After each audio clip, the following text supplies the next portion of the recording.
O seas of Kaladin, O people of Duke Leto, citadel of Leo, fallen forever. From Songs of Muad D'ib by the Princess of Rohan.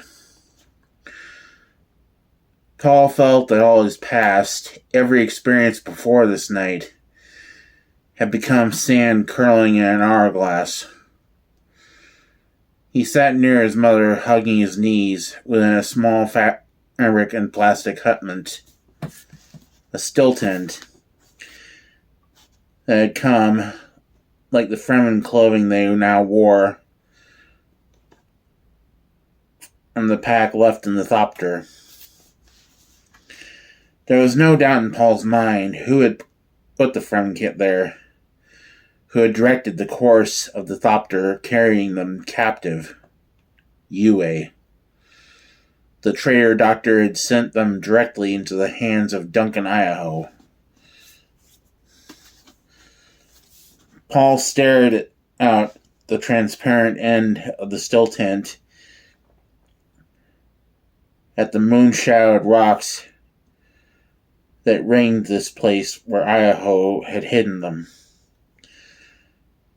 Hiding like a child when I'm now the Duke, Paul thought. He felt the thought gall him, but he could not deny the wisdom in what they did.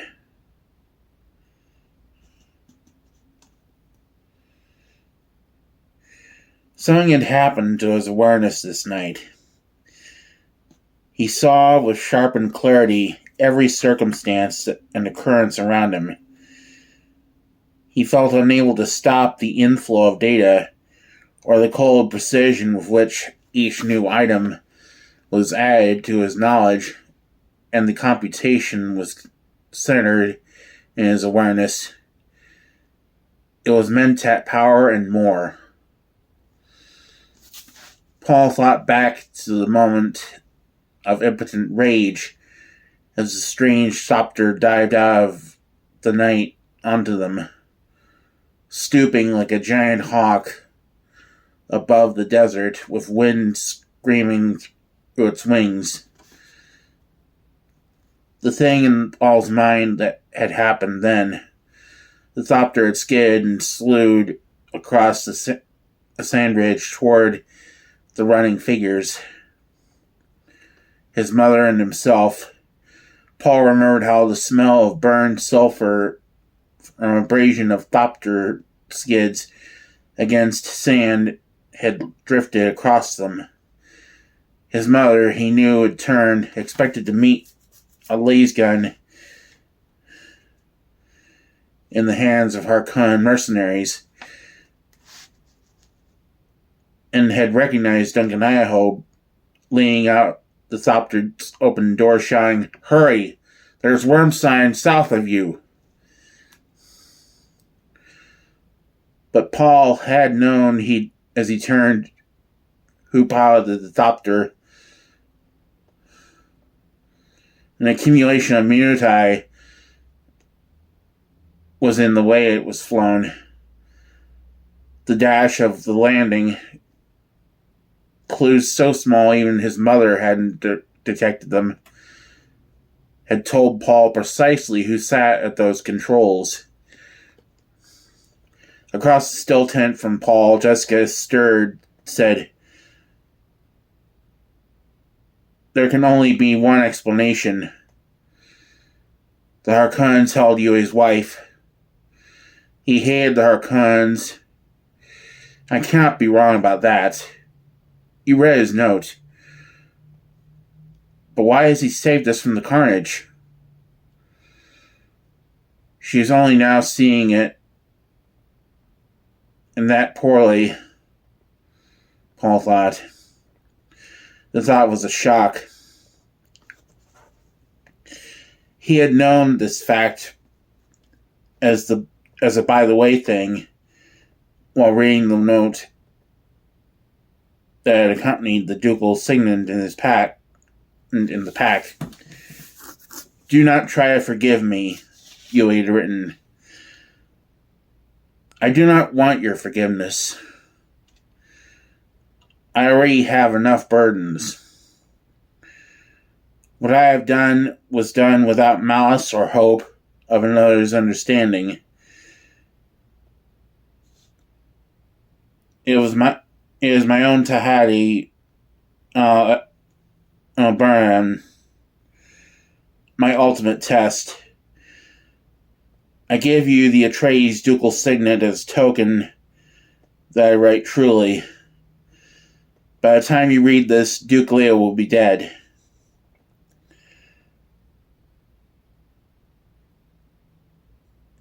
Take consolation from my assurance that he did not die alone, that one we hate above all others died with him. It had not been addressed or signed, but there had been no mistaking the familiar scrawl, Yui's. Remembering the letter, Paul re-experienced the distress of that moment.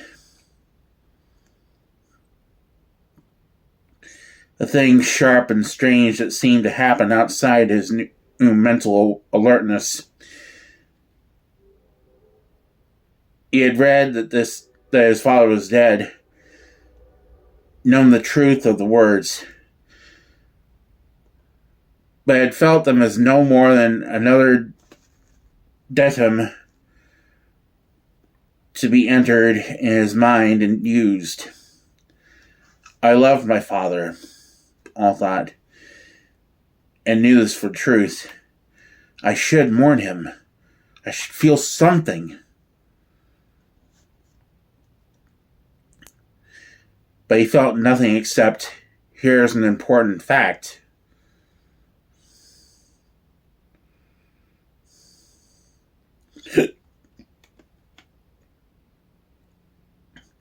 It was one with all the other facts.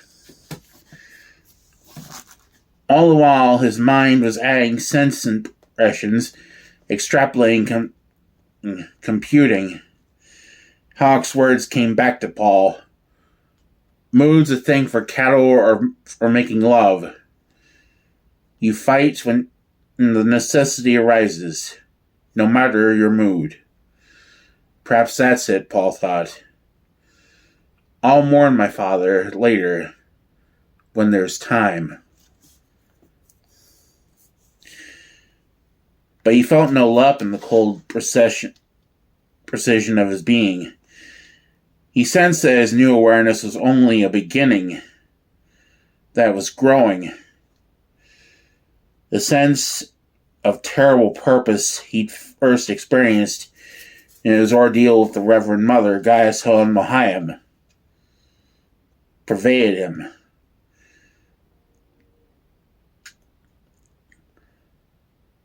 His right hand, the hand of remembered pain, tingled and throbbed. Is this what it is to be their Kwisatz Haderach? He wondered. For a while I thought how it had failed us again, Jessica said. I thought perhaps Yui wasn't a Suk doctor. He was everything we thought him, and more, Paul said. And he thought, why is she so slow seeing these things? He said, if Idaho doesn't get through to Kynes, he's not our only hope, she said. Such was not my suggestion, he said. She heard the steel in his voice, the sense of command, and stared across the gray darkness of the stilltent at him. Paul was a silhouette against moon-frosted rocks, seen through the tent's transparent end. Others among your father's men will have escaped, she said. We must regather them and will depend upon ourselves, he said. Our immediate concern is our family atomics. We must get them before the Harkonnens can and search them out. Not likely they'll be found, she said, the way they were hidden. It must not be left to chance. And she thought, blackmailed the family atomics as a threat to the planet and its spice. That's what he has in mind. But all he can hope for then is escape into renegade anonymity. His mother's words had provoked another train of thought in Paul. A duke's concern for all the people that he lost this night. People are the true strength of a great house, Paul thought. And he remembered Howat's words. Parting with people is a sadness. A place is only a place. They're using Sardaukar, Jessica said. We must wait until the Sardaukar have been withdrawn. They think us caught between the desert and the Sardaukar, Paul said. They intend that there be no Atreides survivors. Total extermination. Do not count on any of our people escaping. They cannot go on indefinitely risking exposure of the Emperor's part in this, can't they? Some of our people are bound to escape, are they?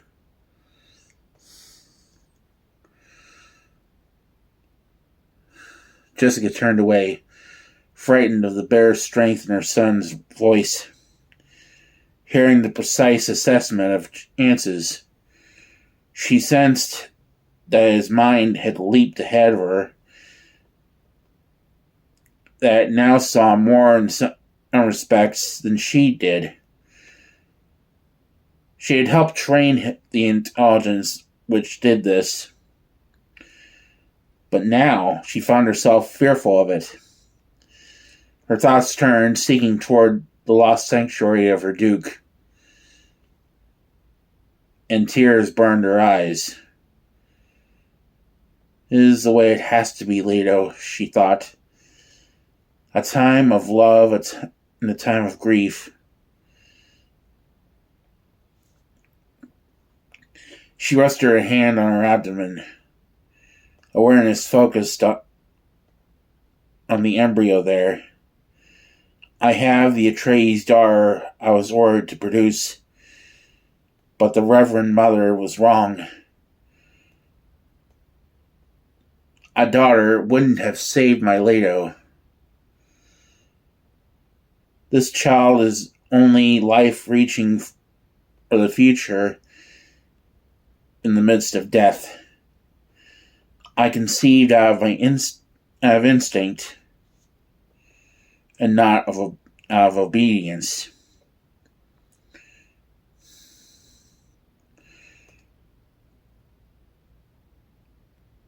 Try the communion receiver again, Paul said. The mind goes on working no matter how we try to hold it back, she thought. Jessica found the tiny receiver Io had left for them, flipped its switch. A green light showed on the instrument's face. Tiny screeching came from its speaker. She reduced the volume, high across the bands. A voice speaking Atreides battle language came into the tent. Back and regroup at the ridge. Air reports no survivors in Arthag, and the guild bank has been sacked. Carthag, Jessica thought. That was a Harkon hotbed. There's Sardaukar, the voice said. Watch out for the Sardaukar in Atreides uniforms. They're... A roaring filled the speaker, then silence. Try the other bands, Paul said. Do you realize what this means? Jessica asked. I expected it. They want the guild to blame us for the destruction of their bank. With the guild against us, we're trapped on Arrakis. Try the other bands. She weighed his words. I expected it. What had happened to him? Slowly, Jessica returned to the instrument. As she moved the band slide, they caught glimpses of violence in the few voices calling out in the tree's battle language. Fall back. Try to regroup at. Trapped in a cave at. And there was no mistaking the victorious exultation in her gibberish that poured from the other bands. Sharp commands, battle reports. There wasn't enough of it for Jessica to register and break the language, but the tone was obvious. Harkonnen victory. Paul shook the pack beside him. Hearing the two Lyrjons of water gurgle there, he took a deep breath,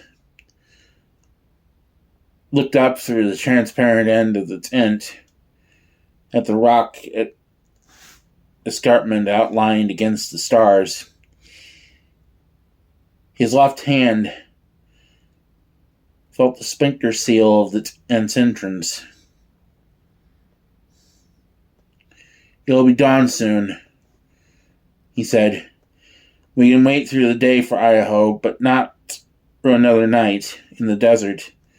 You must travel by night and rest in shade through the day. Remembered lore insinuated itself into Jessica's mind. Without a still suit, a man staying in shade on the desert needs 5 liters of water a day to maintain body weight. She felt the slick, soft skin of the still suit against her body, thinking how their lives depended on these garments. If we leave here, Idaho can't find us, she said. There are ways to make any man talk, he said. If Idaho hasn't returned by dawn, we must consider the possibility he has been captured. How long do you think he could hold out? The question required no answer. She sat in silence. Paul lifted the seal on the pack, pulled out a tiny manual with glow tab and magnifier. Green and orange letters leaped up at him from the pages. Lyrjons, stilltent, energy caps, recasts, sand snork, binoculars, still suit rep kit, Baradai pistol, ink chart, filt plugs, power compass, maker hooks, thumpers, frem kit, fire pillar. So many things for survival on the desert.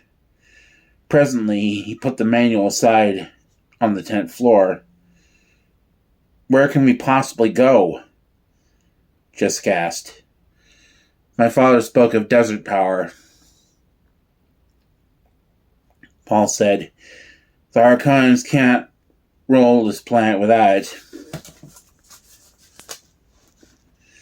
They've never ruled this planet, nor shall they. Not even with 10,000 legions of Sarkar. Paul, you can't think that we've all the evidence in our hands, he said. Right here in this tent. The tent itself. This pack and its contents. These still suits. We know the guild wants a prohibitive price for weather or satellites. We know that. What have weather sites to do with it? She asked. They couldn't possibly... She broke off. Paul sensed the hyper-alertness of his mind, reading her reactions. Computing on minuti. You see it now, he said. Satellites watch the terrain below. There are things in the deep desert that will not bear frequent inspection. You're suggesting the guild itself controls this planet? She was so slow. No, he said. The Fremen. They're paying the guild for privacy. Paying a coin that's freely available to anyone with desert power. Spice. This is more than a second approximation answer. It's the straight line computation. Depend on it. Paul, Jessica said, you're not a mentat yet. You can't know for sure how... I'll never be a mentat, he said. I'm something else. A freak. Paul, how can you say such... Leave me alone! He turned away from her, looking out into the night. Why can't I mourn? He wondered. He felt that every fiber of his being craved this release,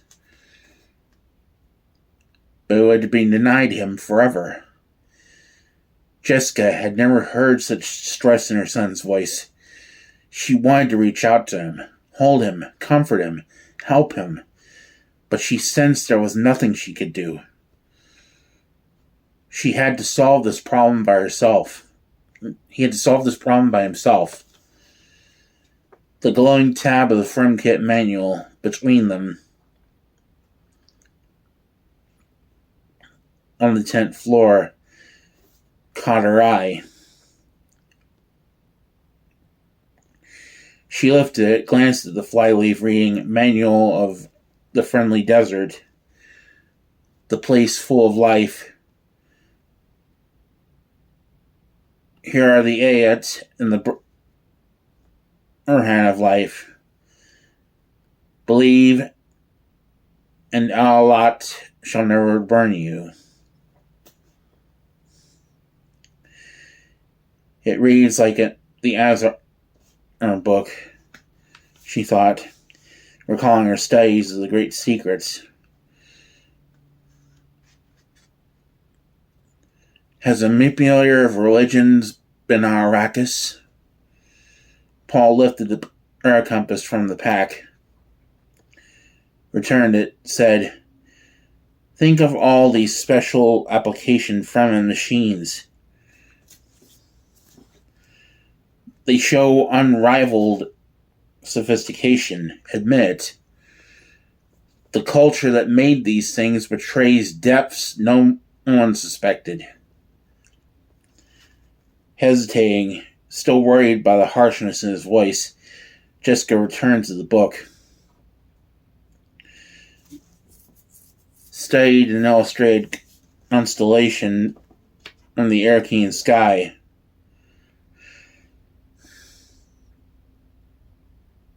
Muad D'ib, the mouse, and noted that the tail pointed north.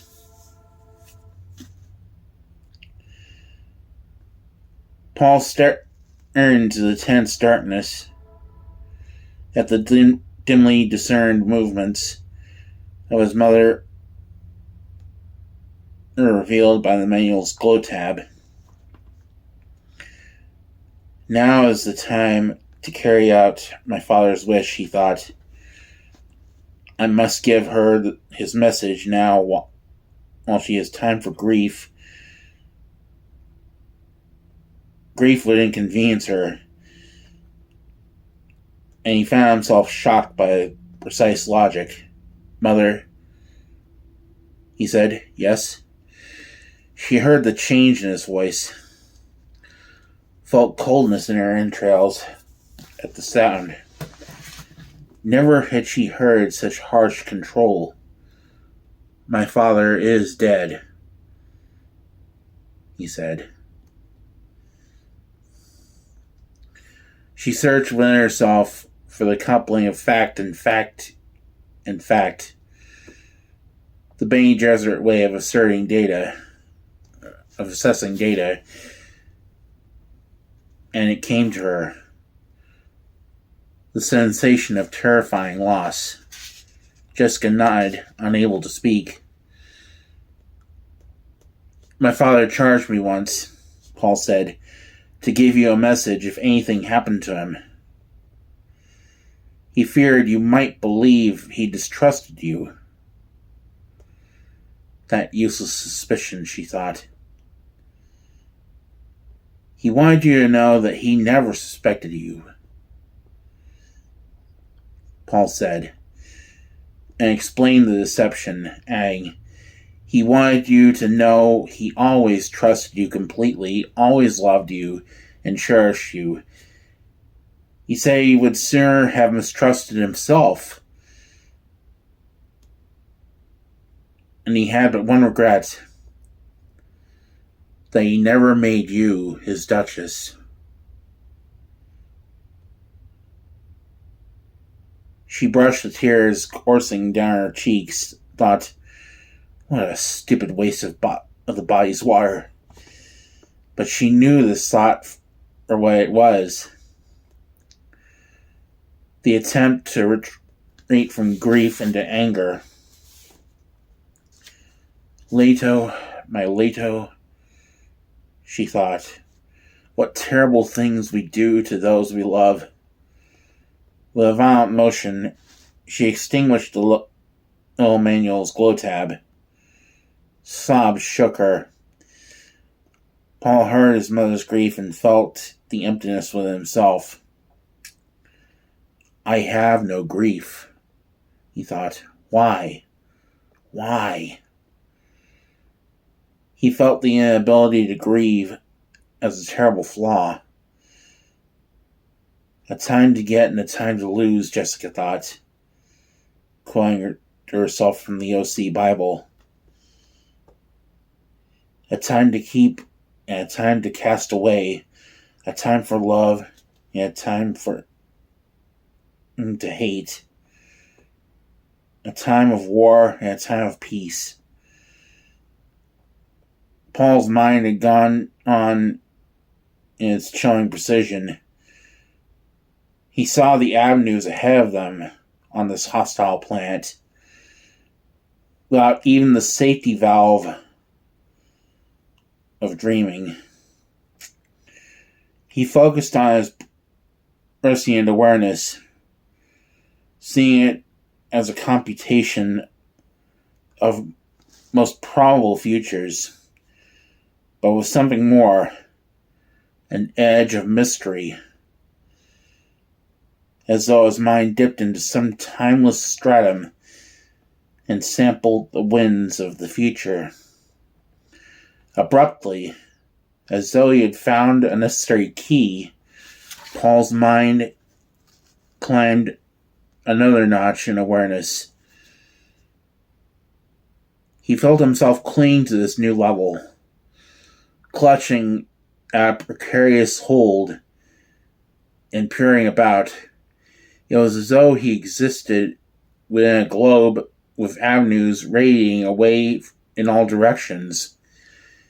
Yet this only approximated the sensation.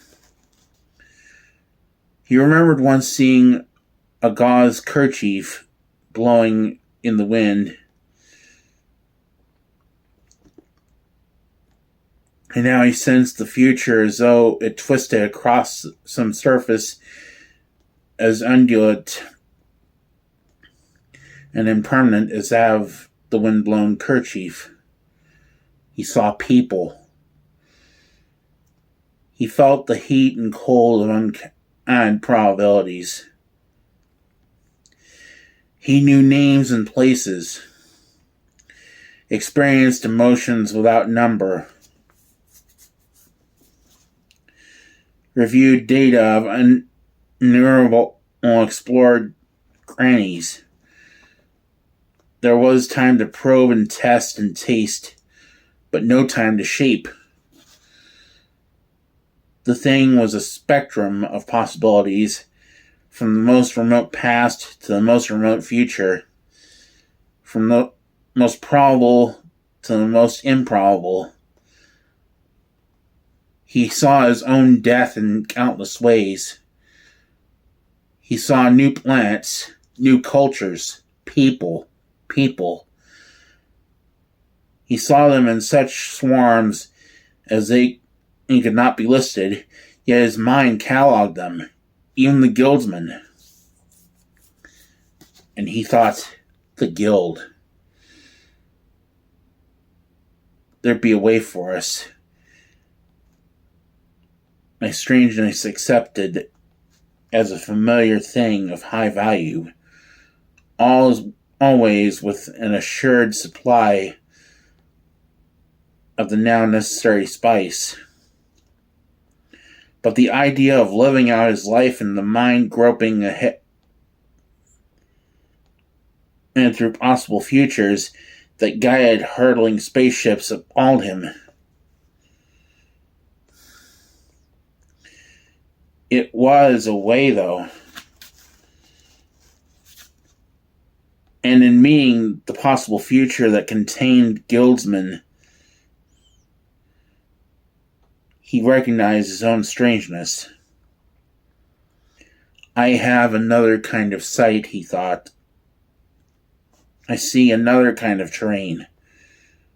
The available paths. The awareness conveyed both reassurance and alarm. So many places on that other kind of terrain dipped or turned out of sight.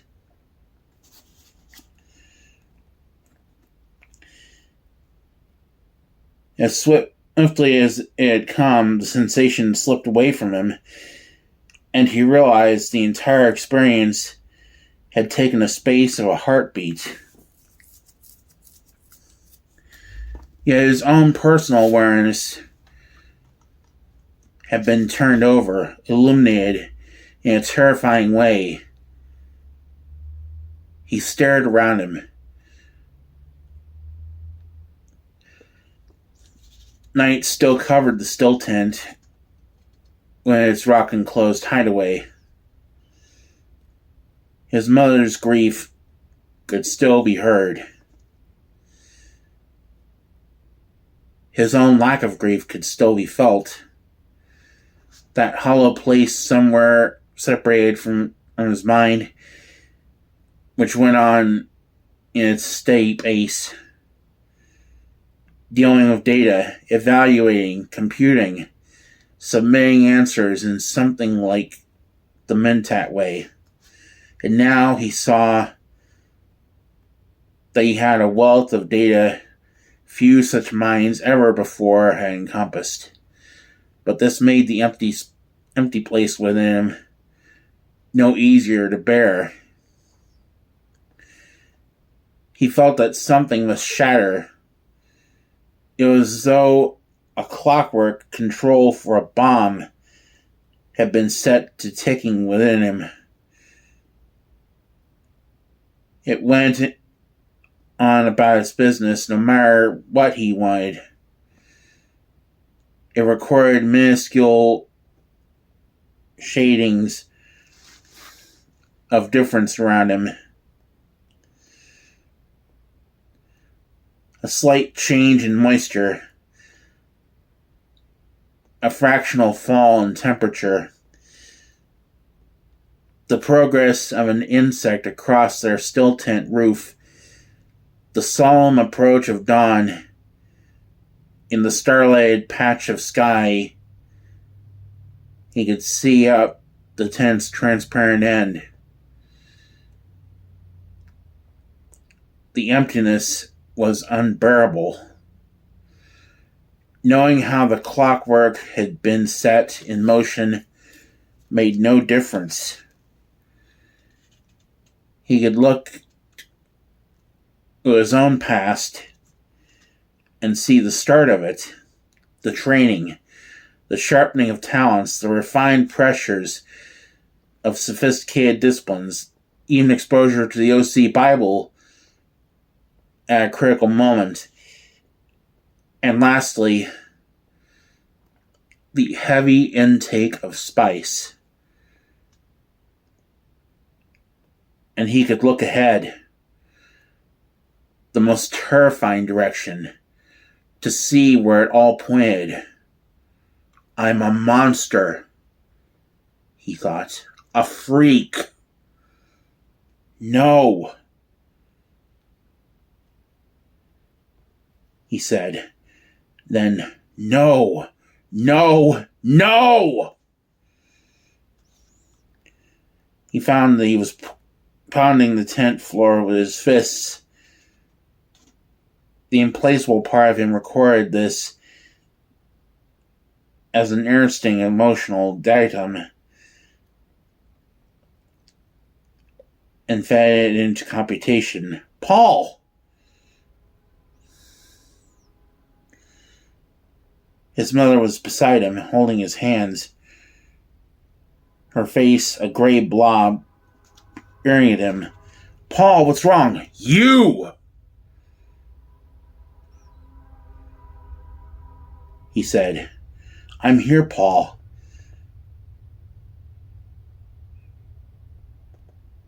She said. It's all right. What have you done to me? He demanded.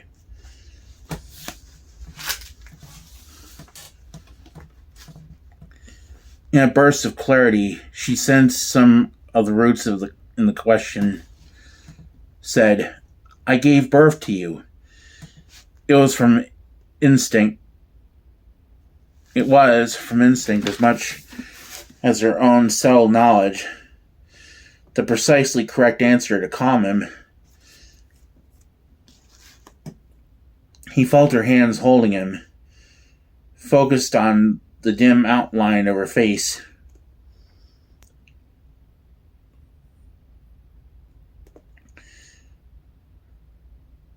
Certain gene traces in her facial structure were nudged in the new way by his onflowing mind. The clues added to other data, and a final summation answer put forward. Let go of me, he said.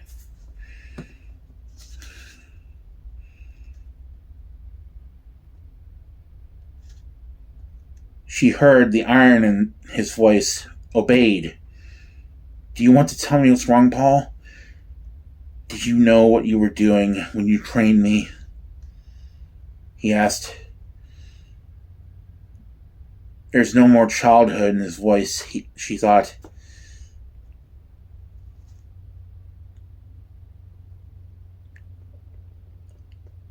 And she said, I hoped the thing any parent hopes, that you'd be superior, different.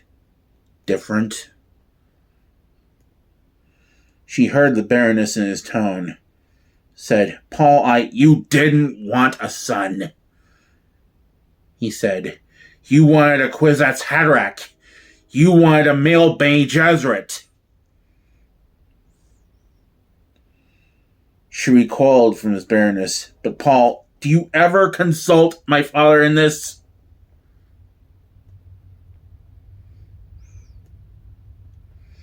She spoke gently on the freshness of her grief. Whatever you are, Paul, the heredity is as much your father as me, but not the training, he said. Not the things that awakened the sleeper. Sleeper? It's here. He put a hand to his head and then to his breast. In me. It goes on and on and on and on. And Paul! She had heard the hysteria edging in his voice. "Listen to me," he said. "You wanted the Reverend Mother to hear about my dreams. You listen in her place now. I just had a waking dream. Do you know why?" "You must calm yourself," she said. "If there's the spice," he said. "It's in everything here. The air, the soil, the food, the geriatric spice. It's like the Truthsayer drug. It's a poison." She stiffened.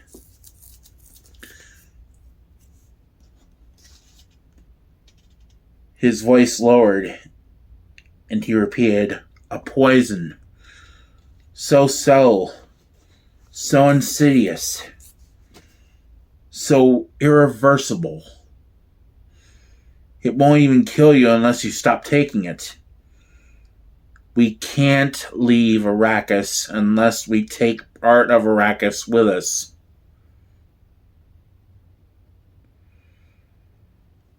The terrifying presence of his voice brooked no dispute. "You and the spice," Paul said. "The spice changes anyone who gets this much of it, but thanks to you, I could bring the change to consciousness. I don't get to leave it in the unconscious where its disturbance can be blanked out. I can see it."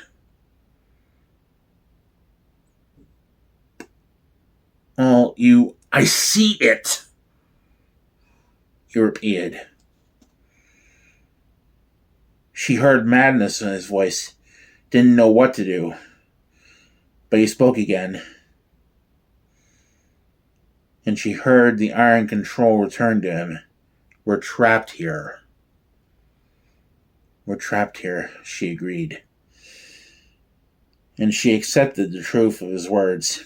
No pressure of the Bene Geserit, no trickery or artifice could pry them completely free from Arrakis. The spice was addictive. Her body had known the facts long before her mind awakened to it. So here we live our lives, she thought, on this hell planet. The place is prepared for us. If we can evade the Harkonnens, and there is no doubt of my course, a broodmare preserving an important bloodline for the Bene Gesserit plan. I must tell you about my waking dream," Paul said. Now there was fury in his voice. "To be sure you accept what I say, I'll tell you first. I know you'll bear a daughter, my sister, here on Arrakis." Jessica placed her hands against the tent floor, pressed back against the carving fabric wall to still a pang of fear. She knew her pregnancy could not show yet. Only her own Bene Gesserit training had allowed her to read the first faint signals of her body, to know of the embryo only a few weeks old. "Only to serve," Jessica whispered, clinging to the Bene Gesserit motto. "We exist only to serve." "We'll find a home among the Fremen," Paul said, "where your missionaria protectiva is also bolt hole." They prepared a way for us in the desert, Jessica told herself. But how can he know of the Missionaria Protectiva? She found it increasingly difficult to subdue her terror at the overpowering strangeness in Paul. He studied the dark shadow of her, seeing her fear in every reaction with his new awareness, as though she were outlined in blinding light. A beginning of compassion for her crept over him. The things that can happen here, I cannot begin to tell you, he said. I cannot even begin to tell myself, although I've seen them. This sense of the future, I seem to have no control over it. The thing just happens. The immediate future, say a year, I can see some of that. A road as broad as our central avenue of on Caledon. Some places I don't see. Shadowed places. As though it went behind a hill. And again he thought of the surface of a blowing handkerchief. And there are branches.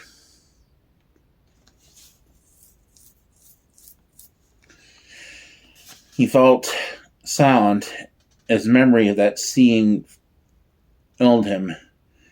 No prescient dream, no experience of his life had quite prepared him for the totality with which the veils had been ripped away to reveal naked time. Recalling the experience, he recognized his own terrible purpose, the pressure of his life spraying outward like an expanding bubble,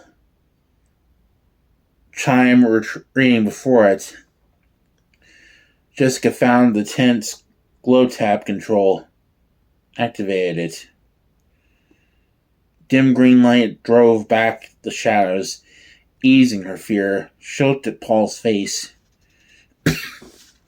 The inward stare, and she knew where she had seen such a look before, pictured in records of disasters. On the faces of children who experienced starvation or terrible injury. The eyes were like pits. Mouth a straight line, cheeks indrawn. It's the look of terrible awareness, she thought, of someone forced to the knowledge of his own mortality. He was indeed no longer a child. The underlying import of his words began to take over in her mind. Pushing all else aside, Paul could see ahead a way of escape for them. There's a way to evade the Harkonnens, she said. The Harkonnens, he sneered. Put those twisted humans out of your mind.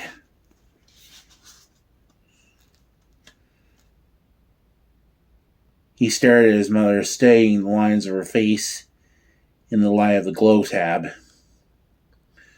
The lines betrayed her. She said, You shouldn't refer to people as humans without... Don't be so sure you know where to draw the line, he said. We carry our past with us. And, mother mine,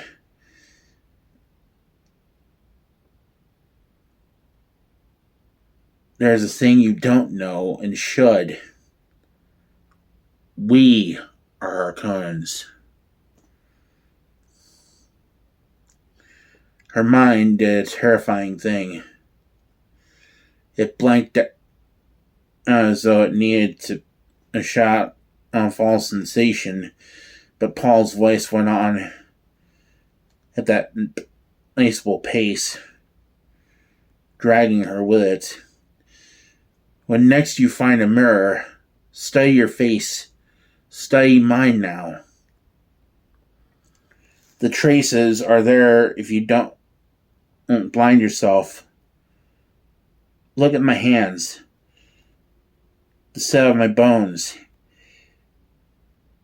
And if none of this convinces you, then take my word for it. I've walked the future. I've looked at a record. I've seen a place.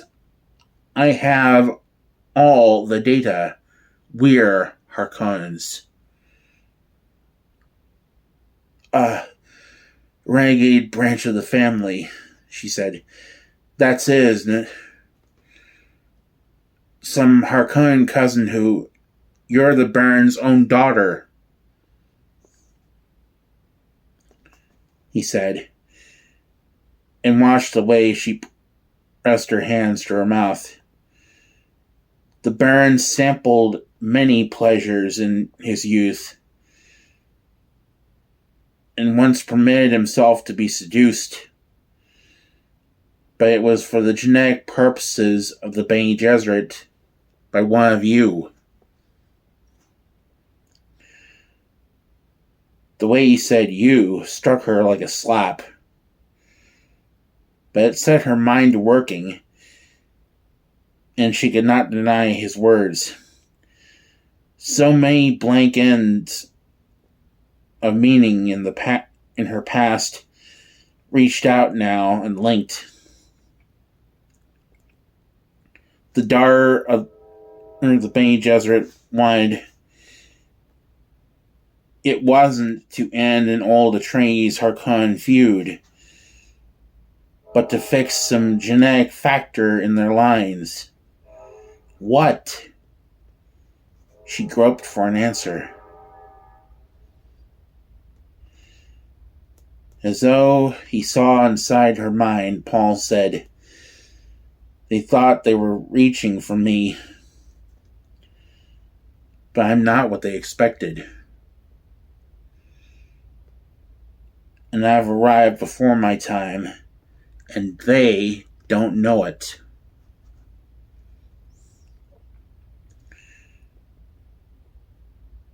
Jessica pressed her hands to her mouth. Great Mother, he is the Kwisatz Haderach. She felt exposed and naked before him, realizing then that he saw her with eyes from which little could be hidden, and that, she knew, was the basis of her fear. You're thinking I'm the Kwisatz Haderach, he said. Put that out of your mind. I'm something unexpected. I must get word out to one of the schools, she thought. The mating index may show what has happened. They won't learn about me until it's too late, he said. She sought to divert him, lowered her hands, said, We'll find a place among the Fremen. The Fremen have a saying they credit to Shai Hulud, Old Father Eternity, he said. They say, be prepared to appreciate what you meet. And he thought, yes, mother mine, among the Fremen.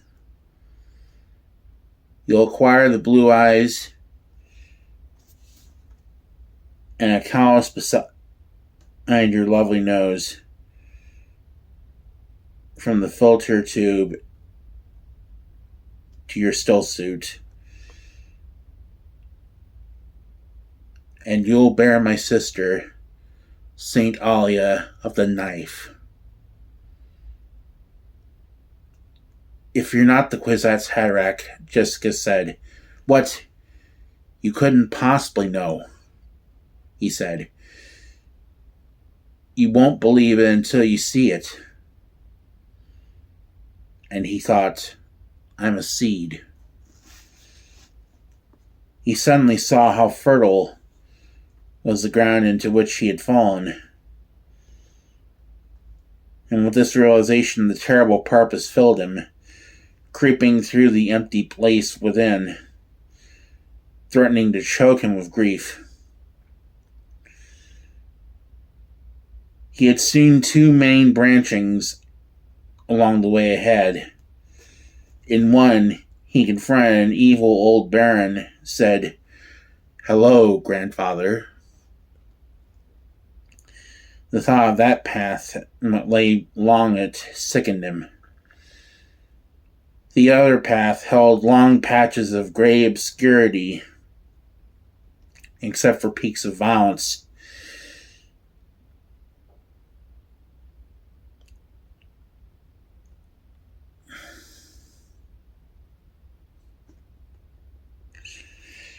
He had seen a warrior religion there, a fire spraying across the universe, with the Atreides green and black banner waving at the head of fanatic legions, drunk on spice liquor. Gurney Halleck and a few others of his father's men, a pitiful few, were among them, all marked by the hawk symbol from the shrine of his father's skull.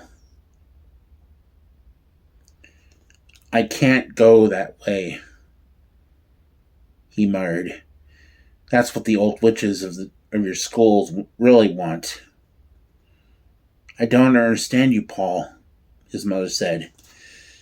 He remained silent, thinking like the seed he was, thinking with the race and consciousness he had first experienced his terrible purpose. He found that he no longer could hate the Bene Geserit or the Emperor or even the Harkonnens. They were all caught up in the need of their race to renew its scattered inheritance, to cross and mingle and infuse their bloodlines in a great new pooling of genes. And the race knew only one sure way for this. The ancient way. The tried and certain way that rolled over everything in its path ahead. In its path. Jihad. Surely I can't choose that way.